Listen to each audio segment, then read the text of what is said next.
Hi, it's the Lipstick Gal. Thank you so much for watching today. Let's do a makeup updates, a final review on products that I have been trying for multiple weeks now and let you know what my thoughts are. It's one of those things where I love to do a first impression. I love to try things for the very first time. And that moment of, ooh, does it really impress me? Or is it kind of like a, it's all right.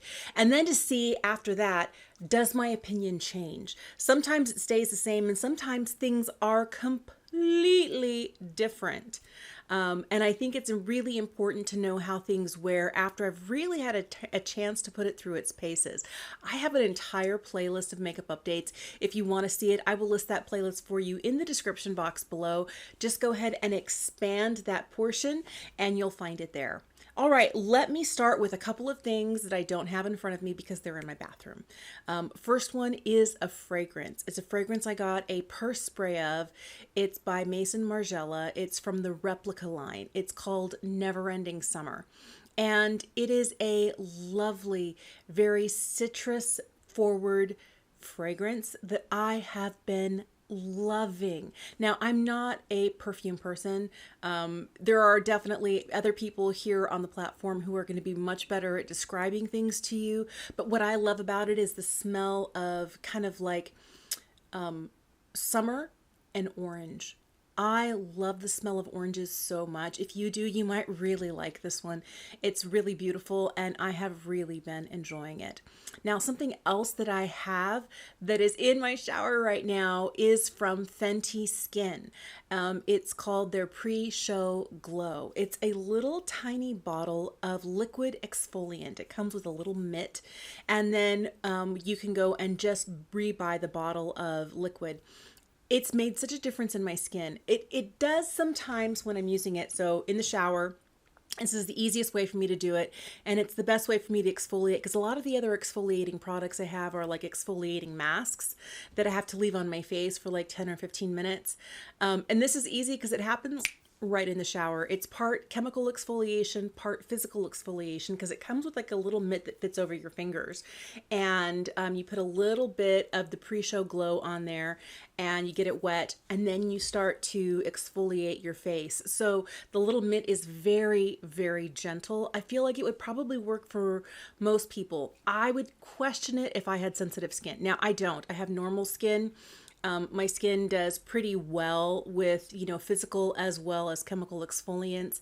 Sometimes, now that I'm getting older, I do find that I have less sebum overall on my face, but I do have a lot more skin that doesn't just naturally shed itself. So taking the time to do an exfoliant is really good, but it can leave me just a hair dry, just a hair for like a day. And it makes a big difference when I take the time to put on some really good moisturizing products afterward. But I love the way my skin has been basically flake free. And it's the first time in a long time. I think a lot of it was I just was tired of having to wait for 10, 15 minutes to leave a mask on and then to wash it off. And I wasn't taking the time to do that regularly. So my skin wasn't getting the exfoliation that it needed. And I also wasn't using like a daily liquid exfoliant. So something like this that I can use twice a week in the shower makes it really, really easy for me to stay on top of my exfoliation game. And I really, really like it. It's been working well for me. But I would just say approach with caution if you have sensitive skin. All right, those are the two things that I don't have in front of me, but let's talk about what I do. Starting with something that's a little bit pricey. It's this. This is from YSL. This is the All Hours Hyper Blur Powder. I have the white one. It's basically the transparent shade. This is new from YSL. I picked this up during the Sephora sale. A couple of things about it. It has, if you ever tried the Givenchy Prismaline powder that came in the square box and ever had problems getting the lid on straight, this has sometimes the same problem. Just something to keep in mind for packaging if you don't like fighting with your packaging. The other thing that you want to know is that there is no sifter cover. So I traveled with this and so much product made it all the way through to the top. And there is a small, it's not a real serious tamper, but there is a little bit of a tamper here just to make sure you can't get too much out. But there's more in that top than I would definitely need. Now, When it comes to the product itself, this is one of those products that I'm able to use. It's super, super like finely milled, and I'm able to use it underneath my eyes. I'm able to use it all over my face. The only thing that I've noticed with this is that it can just a little bit, especially where I have like the perimeters of my face don't get a lot of extra natural oils. And so when I set my entire face, this works really well in my T-zone because I'm a combo girly and I've got oils in my T-zone. But on the perimeters of my face, it can look a little dry. That's the one reason that I haven't been head over heels for this. Does it blur? Yeah. Does it blur as much as I would like it to? I think there are some powders that blur a little bit better. I feel like it's okay for the blurring, but for me, it's the fact that it makes the perimeters of my face look powdery that kind of keeps me from reaching for it on a regular basis. Now, am I mad enough that I'm going to return it? No. Actually, I think it's a good powder. I really like the way that it works under my eyes, and it doesn't because I wear really emollient under eye corrector as well as concealer. It does a great job of holding that in place and not looking heavy. So if you're using this just as an under eye setting powder, it's going to last you forever because it's huge. But I feel like for $65, if you're looking for an all over blurring setting powder on mature skin, I don't know that I would recommend this. I think there are other things out there that do the job just a little bit better and don't cost $65. Here's one that I have really been enjoying, but there's a caveat. Okay, this is from Sephora. This is the Micro Smooth powder. This is kind of like a radiant natural powder. It's not completely flat matte, but it doesn't also look glowy. It just looks like your skin. This powder looks beautiful wherever I put it. It does a much better job of blurring than this one does, but guess what? I can't use this under my eyes. Now, if you're like me, you might want one product to do multiple things. That's what I'm always looking for. I want one powder to set my under eyes and the rest of my face, and I want it to look good everywhere. This looks beautiful everywhere except under my eyes. It does make my concealer go just a tinge darker.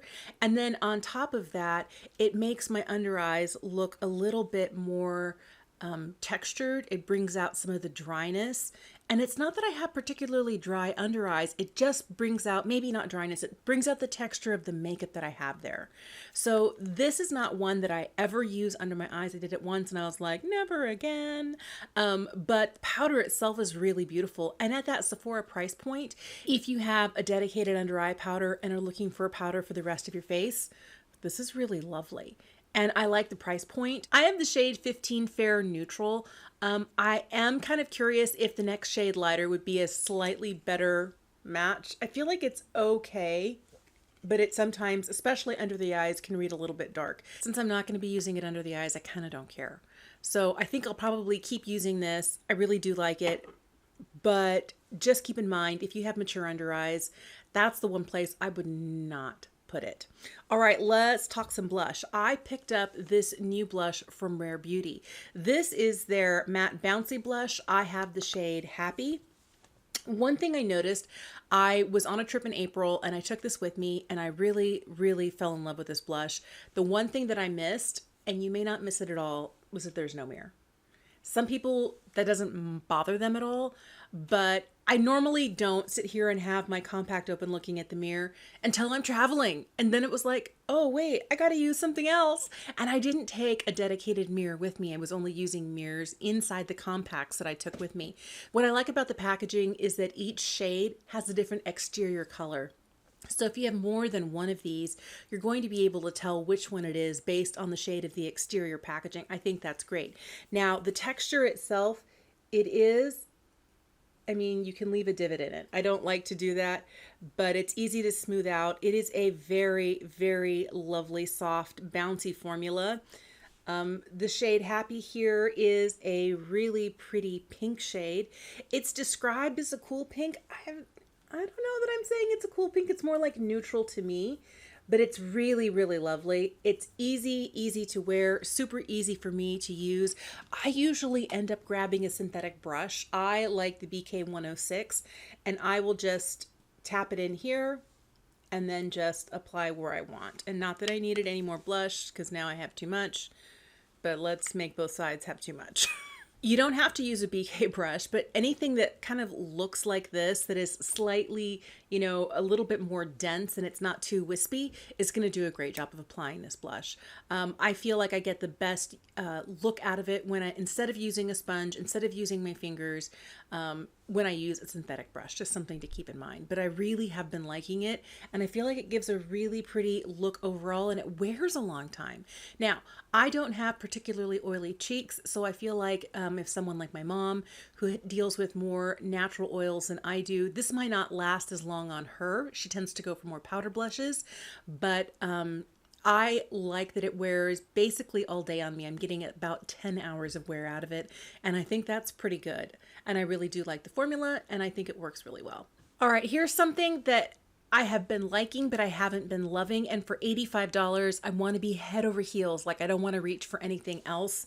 And I'm kind of sad to say that the quad from Prada is just okay. Now, the formulas are actually really nice. They blend beautifully. I have the colorway 08. It's one of the more neutral quads that are out there. Some of the other ones, the original ones that they released, had really bright statement shades, like a chartreuse, a blue, kind of like an orangey red shade. And were they lovely? Yes. Was I, who like to talk about boring Betty eyeshadows, ever going to get something that was that vibrant? No. And I wanted to be able to use all 4 shades. So the problem I'm having here is that this kind of darker pink shade and this brown shade here, although they're very lovely, they're very similar in depth. We don't have one that's significantly darker. I would like this quad more if I had something that was just a little bit deeper, if the brown was a little bit deeper, if this was a little bit deeper, because these 3 shades here, that's very hard to distinguish between them.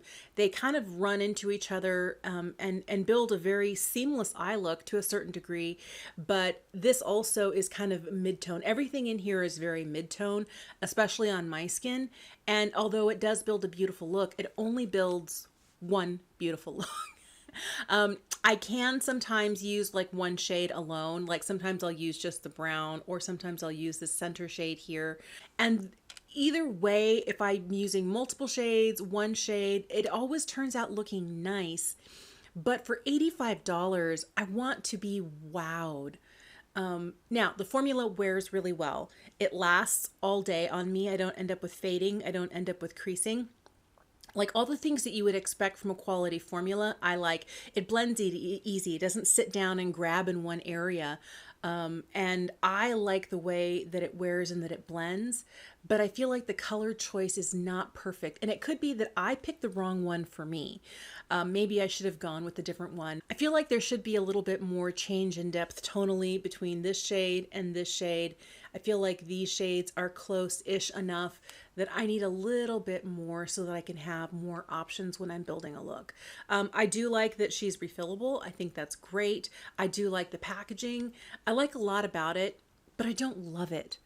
And I feel kind of like for $85, I want to love it. Now, things that I do love from Prada that are from a new release for eyes. I'm wearing this today. This is the Prada Lines eyeliner. This gel liner is really, really lovely. I have the shade 02 Wood. It is a gel pencil. It's a really nice, deep, dark brown. It's what I'm wearing on my eyes today. I like this a lot. It glides. It literally just glides. I would say this is about the same amount of glide that you'd get out of a Victoria Beckham satin kajal pencil. It's not quite as liquidy, and not that they're really liquidy, but they glide a little bit better, the ones from Lisa Eldridge, but they don't stay as well as this. This, once it sets, it stays. The only place this doesn't like stay forever on me is in my upper waterline. I like to line my upper waterline and then not have it transfer to the lower. This does transfer the smallest amount when I blink, like so small. So what I end up doing is taking a Q-tip and just wiping out that bottom waterline, and I find that after a certain point in the day, there's no more transfer and it's okay. Is it the perfect eyeliner for me? No, but it's one of the better ones I've tried in a long time. I really like it. Now, there are pencils that do a great job, just like this, that are less expensive. If you're looking to not spend mid 30s, I think this is $35, $35. I would say go for the Persona 24/7 waterproof pencil. That one is fantastic. I think that's $16 or $18. And they've got a range of shades. They probably have as many shades as Prada does, because Prada only has like 4 or 5 right now.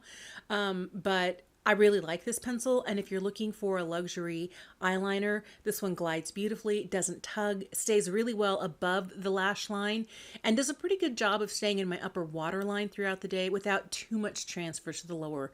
Just something to keep in mind. It's not absolutely perfect, but she's lovely, because once it's set, I mean, she doesn't budge, and that's what I like about this. So, so great.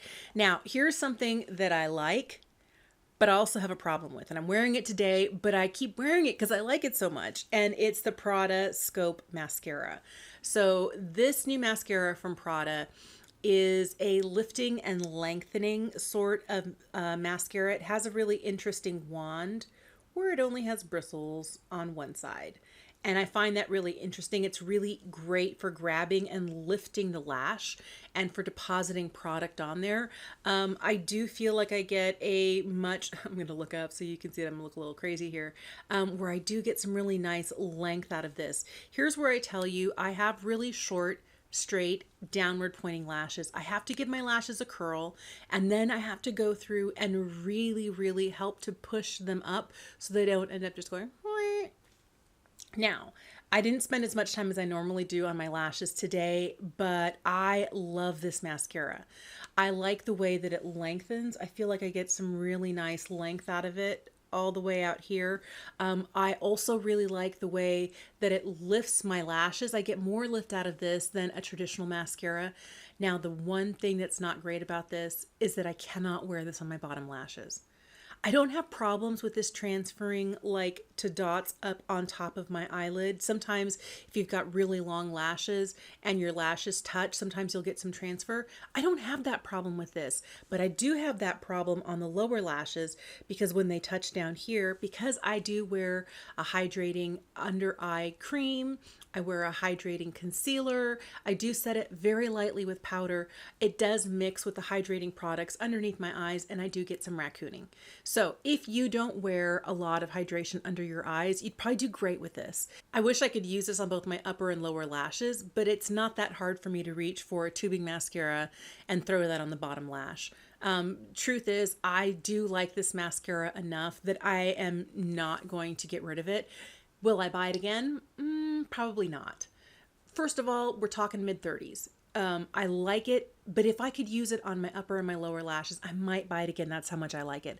I really like what it does for my upper lashes. I really like the way that it applies.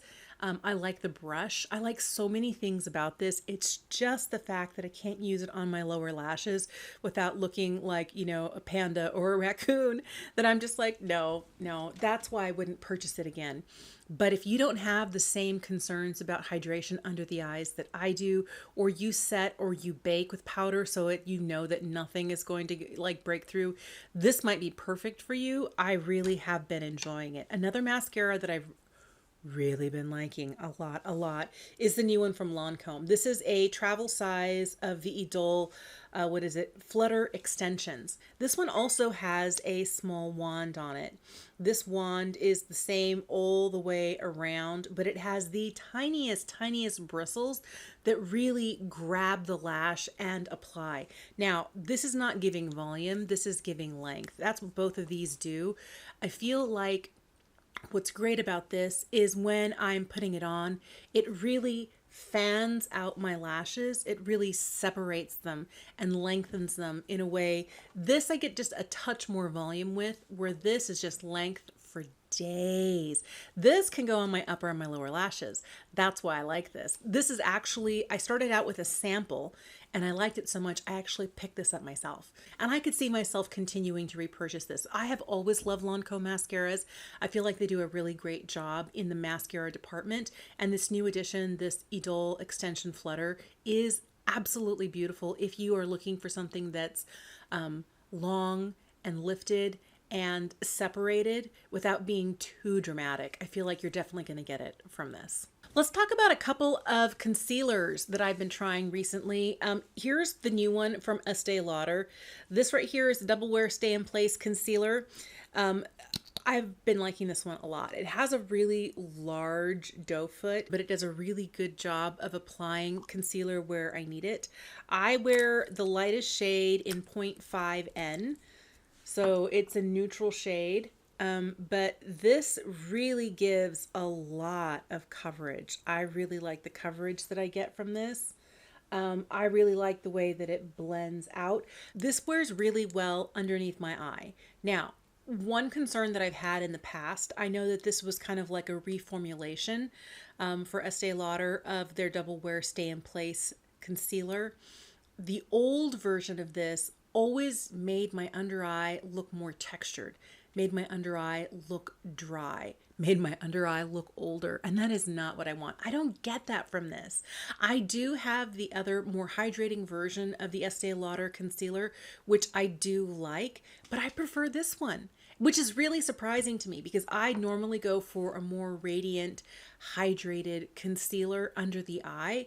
This one here does a great job of staying where I put it, of giving coverage, of not actually moving around too much. I always set with a little bit of powder, something to keep in mind. I never go just without because then I'm just begging for things to settle into my fine lines underneath my eyes. But this does a great job. I like the coverage that I get from this. I like the way that halfway through the day it doesn't look dry, it doesn't look textured, it doesn't look old or make my skin look like a decade older in the under eye area. It also does a great job of concealing hyperpigmentation spots, of concealing acne marks. I think that this is a lovely concealer. Now, the one that I've been reaching for just a little bit more, I don't get quite as much coverage from, but I like it enough. Picked up a second shade. This is from Tarte. This is the new Shape Tape Blur. Now, this concealer is I had two shades. Let me show you both of them. The one that I've been using the most is the one that I can't really stop reaching for. And I've been using it kind of like a foundation concealer combo where I will swipe this all over my face, blend it in, boom, ready to go. All right, so this right here is 16N and this is 12N. This is the one that sometimes if I want a little bit more lightness, I'll put underneath my eye. And the 16N is one that I've been using kind of like all over the face. I use them both everywhere, but do you see how lovely they blend out? They look really blurry. There's some hydration to this. I can't tell you the last time I reached for a Shape Tape product because the original Shape Tape, after the age of like 37, it did me no favors. It only made my under eye area look really dry and old. This doesn't do that. This has a nice emollients to it. It has a slight radiant look, not in a glowy sort of way, but in a natural hydrated skin sort of way. I'm not getting nearly as much coverage as I am with the Estee Lauder, but on a day when I'm wanting lighter coverage overall, I'll reach for one of these and I get a beautiful, beautiful look. It wears really well. I do lightly powder it under the eye and not other places. I feel like the only place that I need it is the places where I have a lot of dynamic movement. So crow's feet, if I'm using it like a foundation, up here in my forehead and then underneath the eyes. And most other places on my face, I don't have to have powder. Those areas are the places that I'm always setting my face no matter what concealer I'm wearing. And I have been reaching for this, and it could just be because it's so easy to use because it's a stick. I don't know, but I have been reaching for this one a lot. All right, last thing I have for you is this. This is from Kopari. This is their Sun Glaze Sheer Setting Mist Sunscreen SPF 50. So I'm always looking for a way to reapply SPF. And I wanted to try this. I did spray a little bit of it on today. Let me give it a shake.